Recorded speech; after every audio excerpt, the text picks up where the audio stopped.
Hello and welcome to today's ExchangeWire interview. I'm John Still, ExchangeWire's Head of Content, and I'm delighted to be joined today by Mike Murray, Head of Programmatic at OMD. Mike, thank you very much. Thanks very much for having me. No, really pleased to get you on. It's Absolutely chuffed. ExchangeWire is the Bible, so it's a bit of a privilege to be here. Thank you for saying so. And yeah, looking forward to delving into, everything really today. We're going to touch on the programmatic landscape. We're going to hear a little bit about your career and, how you've seen the ecosystem evolve. Starting out, so we'll start with that. How have you seen programmatic develop throughout your career? Tell us about it. Since when? Since I joined Programmatic when it wasn't called Programmatic. I was trying to think of the answer for this one. 2010 or 2011. We got involved with Lisa Monaldo Needs a Shout Out and the wonderful crazy Dutch people at Banner Connect, because that was my introduction and it was brilliant. And we would wander into the agencies going, you should buy this sort of stuff. This makes sense. Audience-based targeting, it's the future. And they go, it's another network, isn't it? I said I was in sales. I didn't say I was good at it.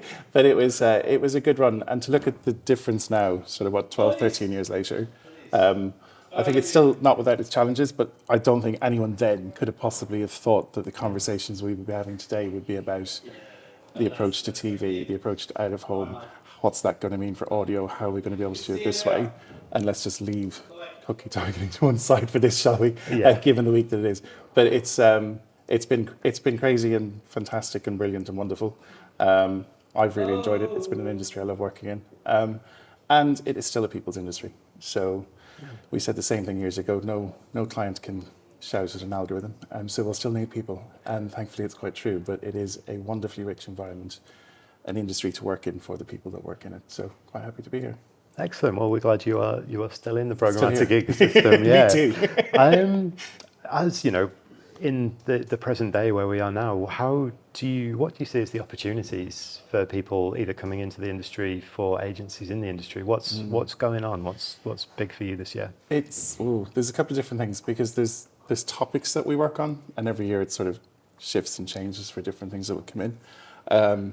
Heavily involved in a lot of projects at the moment for curation. And what that's going to look like for some of our brands. And that's really interesting. Anything that gives us more transparency, more control is a word that's used too much, but more transparency and brings the advertiser closer to the publisher is always going to be a good thing in my books. So very heavily involved in that for a lot of our brands at the moment in multitudes of markets, which is also equally fun. Doing a lot of work around net zero. I think last year there was a lot of conversation about it, the practicalities of it and how it works. And on the client side, you're seeing them becoming more engaged now because those deadlines are becoming closer. So that's really interesting. I'm still going to sidestep the cookie-based targeting because there's been enough talk about that this year. That's fine. But that's been, again, those conversations this year where that was going to play out on. I think we've had a bit of a missed opportunity cost to the amount of time we put into that. But it has definitely put audience privacy back on the first page. And that is something that brands are increasingly starting to realize when we talk to them, what we do and how it impacts on their own experiences online. So that's something we hadn't seen a few years ago. It's not this sort of distant thing. They're now very heavily involved in, actually, we are shaping this industry. So that's been fascinating and brilliant. Yeah. I take hope in the fact that for the first time, certainly in my career and all the years we've done it, we're now hiring in people to the agency as traders, as programmatic account managers, programmatic account execs, and they've grown up in a world where it's not new technology. So that's quite interesting to see how they're really sharp with maths, being able to execute the stuff and being able to make the DSPs dance in a way that we couldn't have imagined 5-10 years ago. Doesn't come without its own problems too as well, but it's interesting to see that. And there's a really great bunch, certainly at our agency and previous ones that have arrived in the industry that looking forward to seeing how they're developing. Amazing. So a generation of programmatic natives coming into the industry. Generation just makes me feel very old. Thanks. Yeah. It's true. On the ad net zero is obviously a huge one, and that's the deadlines are coming up in 2030. Do you think the industry is picking up this year in terms of how seriously they take it? We've heard different things about the idea of sustainability being replaced by purpose in brand communication and stuff like that. But do you think the industry is taking it as seriously as they could? Yes and no. That's a good answer, isn't it? I will start with that. Yes, because it is too serious and too big a topic to ignore. Is it being one of those ones that launched, I think, not launched isn't the right word, but certainly it was Hot Topics 2022, 2023, But the practicalities of actually measuring, reducing, and then offsetting weren't quite nailed down. I think there were some great examples, but it wasn't common.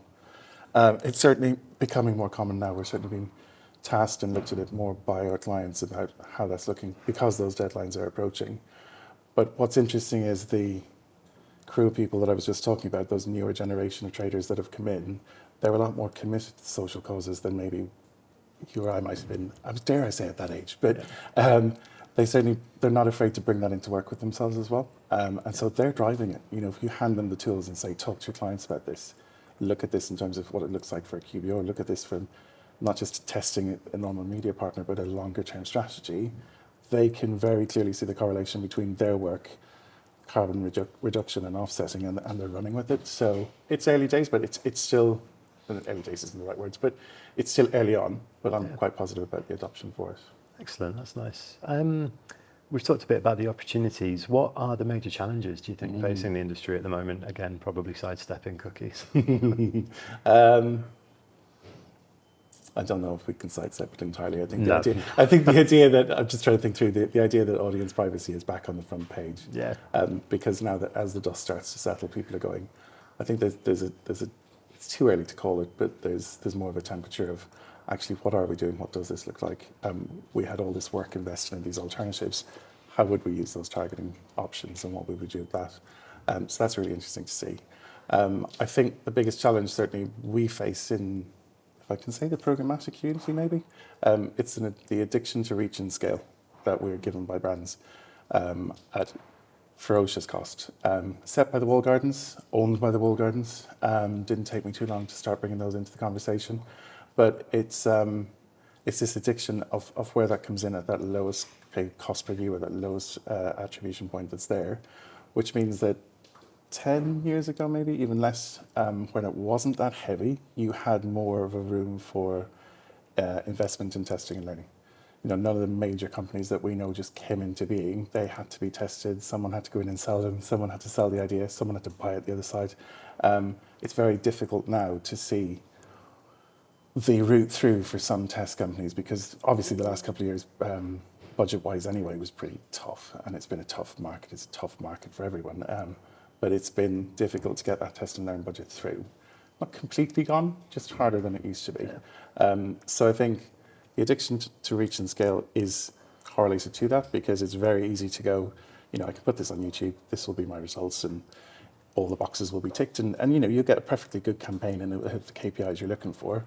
But what's missing behind that? I think that's the question that's a challenge that's there, and something that we're kind of trying to push our brands to push us to deliver answers to them on that for as well. So you can see there's a change in the temperature of the conversation where they're more ready to look at things now than they were maybe 12 or 18 months ago, but it's still tough.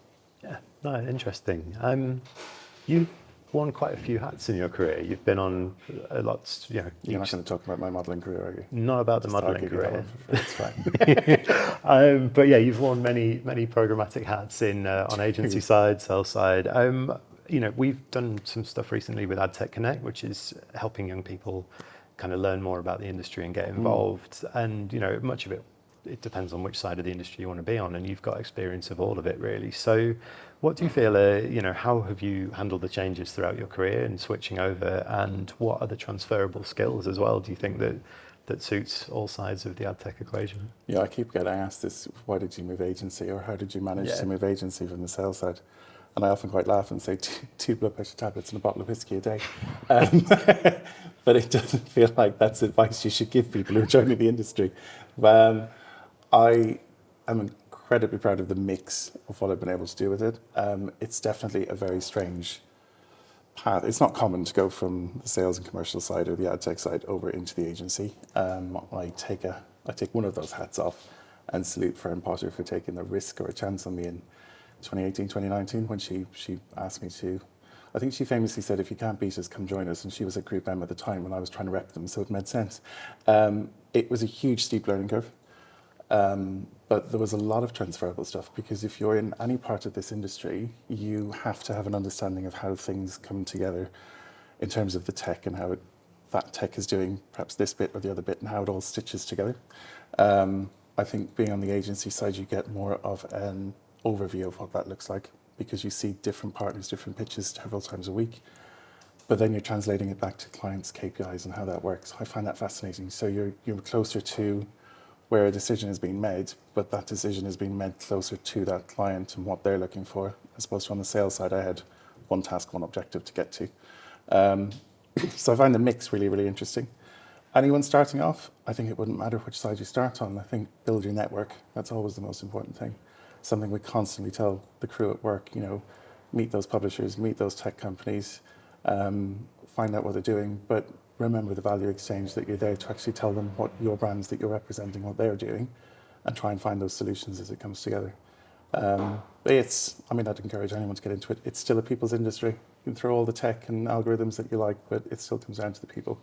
And it's been a good industry to quite a lot of us. So yeah, I'd encourage anyone to get involved. Maybe not the blood pressure tablets, but yeah. Not the whiskey and blood pressure tablets, but get involved in Programmatic. That's great, Mike. Thank you so much. It's been a pleasure. Really enjoyed chatting. We'll have you on again at some point. Cheers, man. Cheers. Thanks. And thank you all for watching.